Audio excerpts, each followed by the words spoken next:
Hello and welcome to the Inner Radiance podcast. I'm Vila Lucas, and this is part 2 of Receiving or Resisting the Light. In this episode, I am talking with Eden Hirschberger, life activation practitioner, as well as Andrea Jeffrey, who's also a life activation practitioner based in Seattle. And another friend, Philip, joins us a little bit later on in the conversation and shares some beautiful interweaving of how the light can really support us in the process of letting go.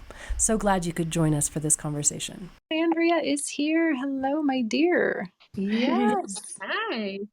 So good to have you here. So Eden and I are talking about this topic of receiving and resisting the light. So we were just discussing basically why we resist the light, because why in the world would you? Why would you resist the flow of love or peace or joy or any of those sort of higher frequency spiritual experiences? How is this even something that happens for us, that we do have to make a choice between receiving or resisting the light as it flows in? So we were talking about where that resistance comes in. What's your experience of resisting the light, Andrea? Well, sometimes when the light comes in, part of what it does is it pushes out the darkness.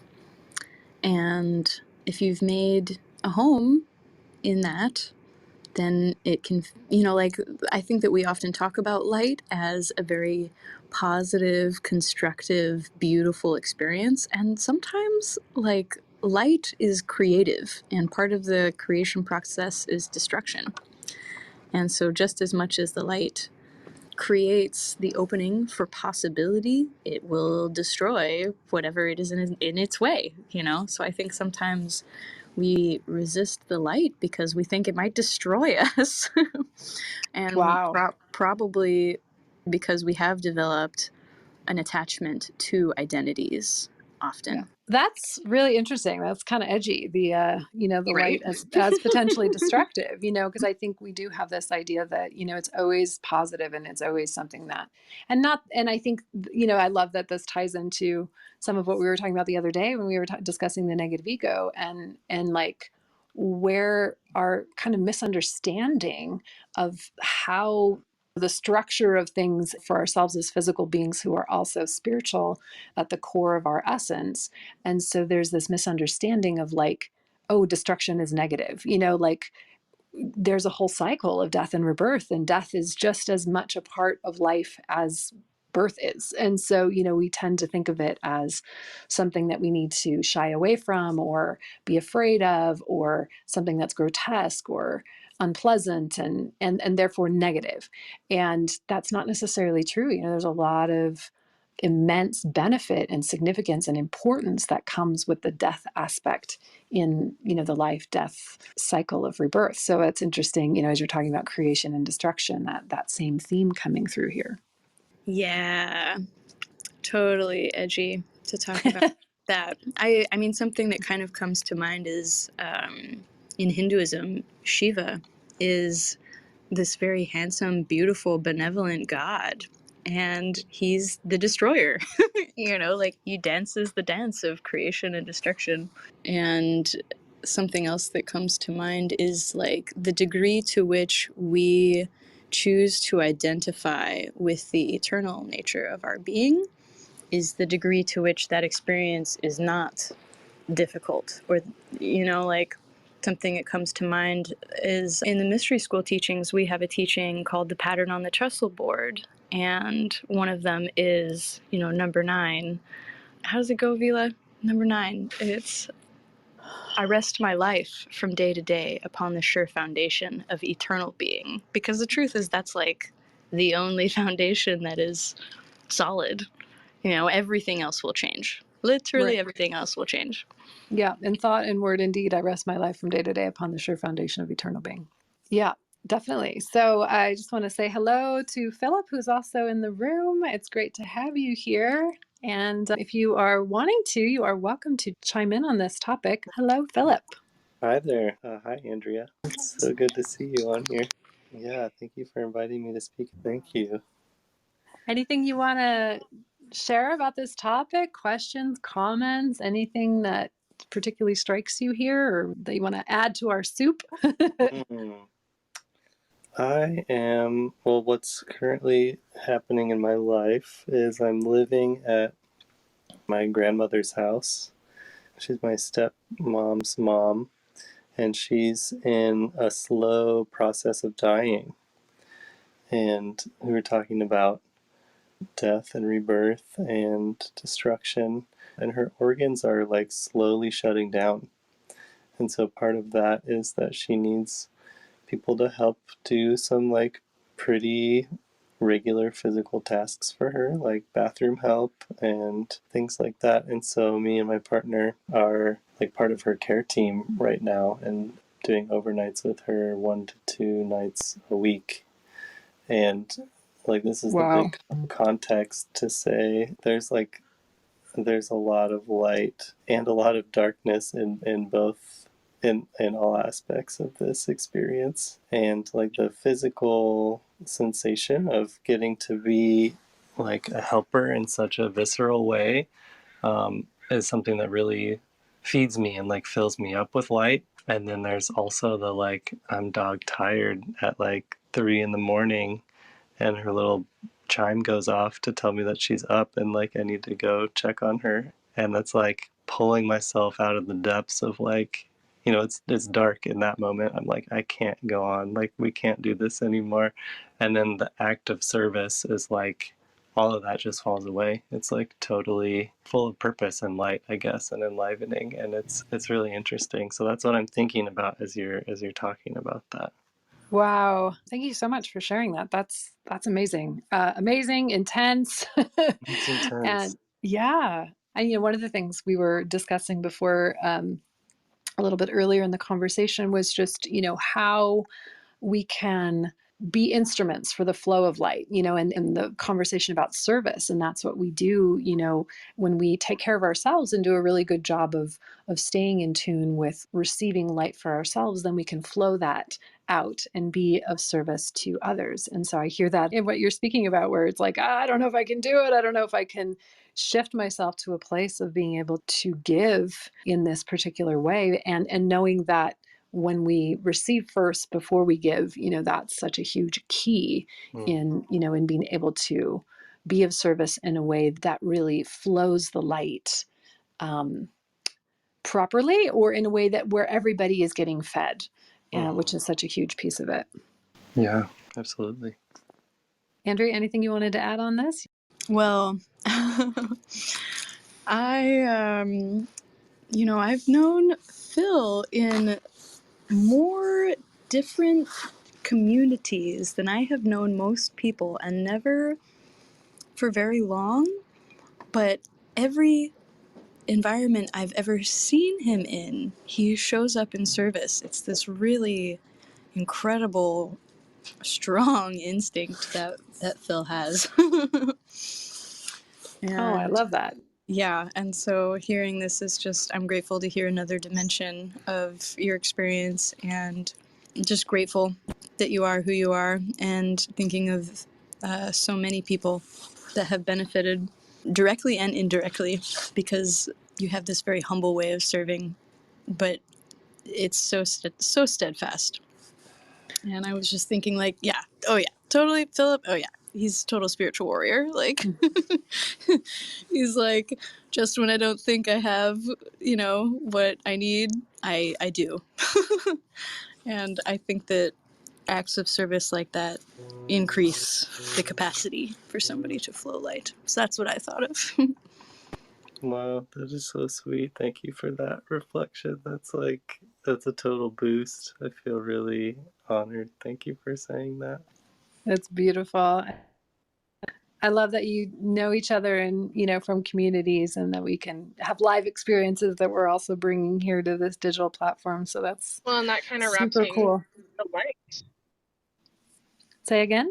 That kind of wraps back around to like choosing to receive the light and choosing to serve in the light and not resisting the opportunity to be in that deeper service. And it's just so ingrained of those choices that you make, Philip. And I can just feel your heart from here. And it's really beautiful to witness and hear your story. And thank you. Wow, y'all, this is super uplifting for me. Thank you so much. That's so beautiful. Thank you. Well, thank you. Thank you for sharing your heart. Before you all jumped on, Eden and I were reviewing this chart system that I had used with my family and my kids early on about, different levels of openness in our heart center, and so there was open heart, which is ready to give and receive, and then there was tender heart, which is, kind of open but feeling a little tender. And then there was closed heart, willing to change, and then closed heart that was locked. And as we were talking about this topic here of receiving or resisting the light, and where we resist, and just how when we close the heart, oftentimes it's because we're trying to protect ourselves, or we don't want to feel that pain, we don't want to go through that experience of having a tender heart, so we just go straight into lockdown in that flow. And so I love that we've circled back around to those pieces of really understanding the importance of our heart chakra, of our heart energy, from this place of being able to receive and flow light, and where we move into a place of resistance. I'm also super curious. This is our second Clubhouse conversation this week, and that we ended up, with both conversations coming into touching on this topic of death and being, in experiences with people who are on their way out, and and just what that's like to be near people who are ending, who are getting toward the end of life, and the profoundness of it, and the honor to get to be having a closeness to death, because it is something that our society really isn't good with. And it makes me wonder about this topic too, that if we were better at coming to death with an openness, that we could bring more light to this experience that people have of coming to, the person who is coming to the end of their life, or the people who are around them that then will be experiencing that loss, because it tends to be a world where we just shut down. We shut down around the grieving process. We don't do it well. We don't know how to do loss very well. We don't know how to support people in it. And so I'm curious for any of you here, if there's anything more you want to say on that piece about, being more intentional about bringing light to the death and dying process. I have been thinking about this a lot, and it's kind of special that Philip Kendall got on the call today, because he and I haven't spoken in probably many months. And I'm currently working with a friend from college who went to PLU, who is passing quite suddenly. And there's a group of us from PLU that are like, tenderhearted and grieving right now. And I noticed that the group of friends that we had specifically were all light workers, like from the beginning, 18 years old, and topics like this were always interesting and philosophical for us. And we never imagined that we were going to lose one of our own, even in our 30s, because that still feels so early. And as we're beginning to talk as a group about what this is like, because currently this person's body is still alive, but their MRI is showing there's no neural activity. And so we're kind of preparing for, the inevitable. This person is not coming back. And it feels like there's this portal opening. And I'm right now very actively seeing that resistance or that receiving of both the reality of the situation and then the higher just meaning of it all. And it's just so profoundly full of meaning that I have all these friends we haven't spoken in years, but we were so there for each other at one point in time, and the light's bringing us back together. And it feels different. It just feels different. And something that someone said the other day was like, wow, I feel like we're experiencing the miracle of death right now, because this person's spirit, their eternal spirit, is like so active. All these coincidences are happening, and it feels very much like this person is talking to us. And it's moving, and there's, tears every other day, but it's deeply meaningful. And it's kind of this opportunity, this person's death is presenting, which is like, to what degree are you going to participate in the meaning of this moment. And I'm reminded that we resist death so much because we think it's like the end of everything, but really it's just the end of the ego. And, death isn't the opposite of life, it's just the opposite of birth.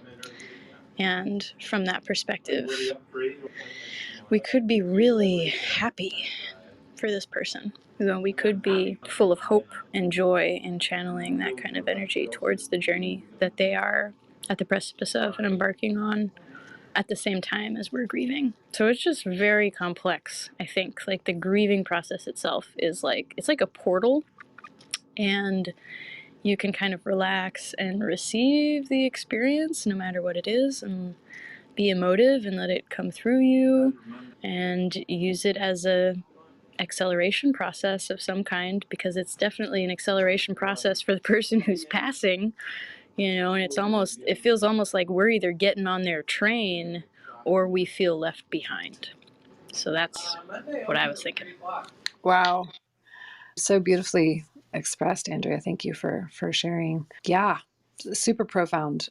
I'm curious, Philip, if you have anything you want to say in response to any of what Andrea was describing or sharing. Yeah, I'm just thinking from my own perspective here. I don't know which friend Andrea is talking about, so that's like, I'm curious to talk to you more later, Andrea, and I'm like, sorry that you're going through that, and I hear that it's a gift for you as well, and so it's like a big transition, right? And so I think what I was thinking is what you had mentioned, Vila, about like, as a culture, we don't really handle death well. We don't know how to handle death well or come around death or be around death. And the few experiences I've had where I've been kind of more integrally involved in someone's passing is like, it is that super profound, highly mysterious time where the veil is super thin, right?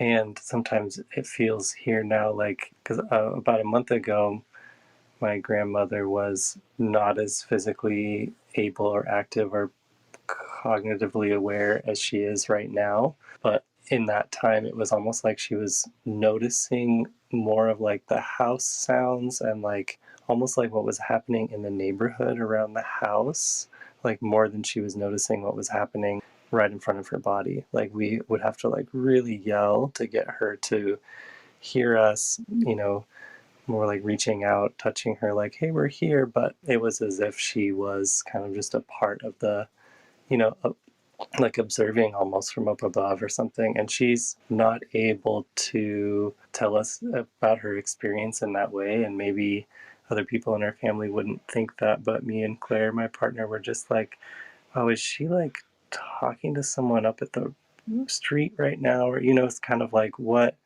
just that question of like what is going on, we don't know. And it's really cool and amazing to just be like, yeah, that's great, whatever's happening for you right now, I don't know what it is, and I'm just happy to be here and witness this kind of thinness, because it really like deconstructs all of our notions of what is reality, like the physical realm, right? There, she uses lots of disembodied language, like her physical body. Like instead of saying like, "Can you take my shoes off?" she'll be like, "What are these things down here?" And we're like, "Those are your shoes." And she'll be like, "There's something wrong." And we're like, "Would you like me to take them off?" And we'll take them off. She's like, "Oh my, they're ancient." Like, "Oh, it's so much better. Thank you." And Wow.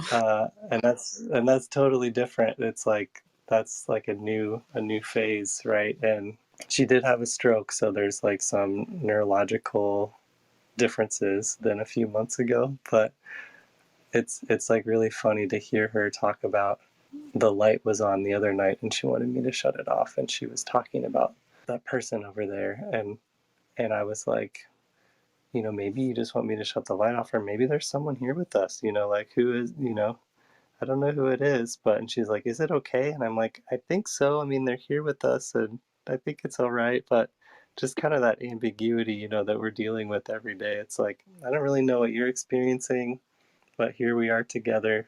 And uh, and yeah, like you said, it's an honor. So That is amazing. I love that. Thank you so much for sharing that. I haven't had the experience of being close to somebody in that way as they're getting ready to transition. And thank you so much for sharing that piece about the languaging, because that I think, that has been my experience as I've been listening to other people who've gone through, the death of a parent or the death of a loved one who's very close, where there is this shift that happens with the consciousness, where it starts to disengage with understanding the self as a physical structure, as a physical being, right? There starts to be this understanding of the self as this much more, expansive or, just more spirit based kind of being. And so I'm fascinated by what that process is like for people and where it can happen very naturally and very organically.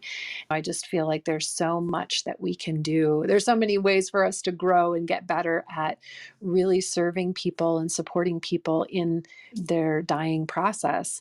And I love how much, both you, Philip, and Andrea have shared just the kinds of gifts that come back when we are in service to people in their transitioning process, like what we learn and what we can gain in our understanding of ourselves and of life and of all of this through being close to the death experience and bringing more light to it instead of constricting or restricting or resisting from a place of fear or avoidance of pain. So thank you. That was just really gorgeous. One of the things I just wanted to say, and probably we're going to close up here in a couple minutes. It's been such a wonderful time to get to share with you all. Something you said, Andrea, about this resistance and receiving reminded me that, part of what we have to do is accept what's going on. If we don't accept the situation we're in, if we don't accept the circumstances, if we don't accept the experience that we're having on this physical plane, whatever it may be, then we will sort of automatically find ourselves in a place of resistance because we can't, we're denying something that's true. We're denying something that's real. And, I had the experience recently of working with somebody who doesn't have the same kind of thirst and passion that I have for, understanding where these places of resistance are. Like I'm constantly looking for them, right? And that's a lot of the work that I do with my clients, right? Or the people that come to me for healing or guidance or teaching work in the realm of spiritual empowerment. It's like, where are these subconscious patterns blocking us? Where are we holding on to something that's keeping us from being in greater flow in our lives? And I was kind of marveling at this person who just was really okay with having these places in their day-to-day life where it was like, oh no, I'm going to resist here. And this was somebody who is self-aware and in this world of self-development. And it was just such an interesting thing because I think it was such a commitment to, just not wanting to accept or not wanting to be aware of a certain, realm of self-truth, right? That there's no way to create flow. There's no way to receive light if we don't accept the circumstances, if we don't accept the things about ourselves that we don't like, or the things about ourselves that might be causing a problem for other people, right? That might be causing pain or hurting somebody, that until we are willing to take responsibility for that may be true in how we're acting and behaving, then we stay in that place of resistance. And there's no way to bring that flow of light. There's no way to bring that higher spiritual frequency, which brings growth, which brings development, which brings progression. And ultimately, our experience of the light, as we were talking about it earlier at the beginning of the conversation about, love, joy, peace, as three frequencies that carry, our experience of what spiritual light feels like for us. So I just wanted to highlight that piece about acceptance here as we wrap up our conversation. Anyone else want to add any comments or last final thoughts before we close out?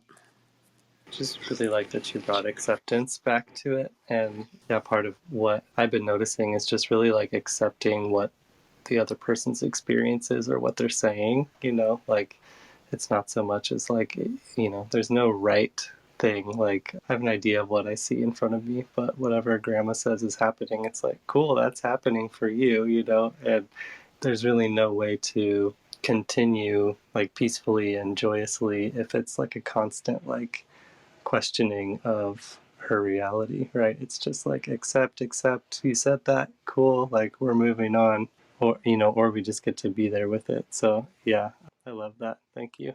Yeah. And I appreciate how you spoke that too, because I realize even in just what I was sharing, there is that interesting side of like accepting somebody else's perspective, and it's not right and wrong. So I feel like that's a really good topic for us to circle back around on, is how to be fully honoring someone else's experience of their reality. And at the same time, even if it's causing us pain or challenge, how do we come to a place of really transmuting that from that, spiritual alchemy perspective? How do we take that to the next highest good if we have differing positions? So I'm going to make a note of that one as something to come back to. Andrea, you wanted to say something. Yeah, great topic. Like receiving or resisting the light, it's just a topic that you could revisit over and over and over again, because I feel like as humans, we are always in some balance of receiving and resisting the light. In my Totally. experience, the acceptance of the light sometimes starts out small.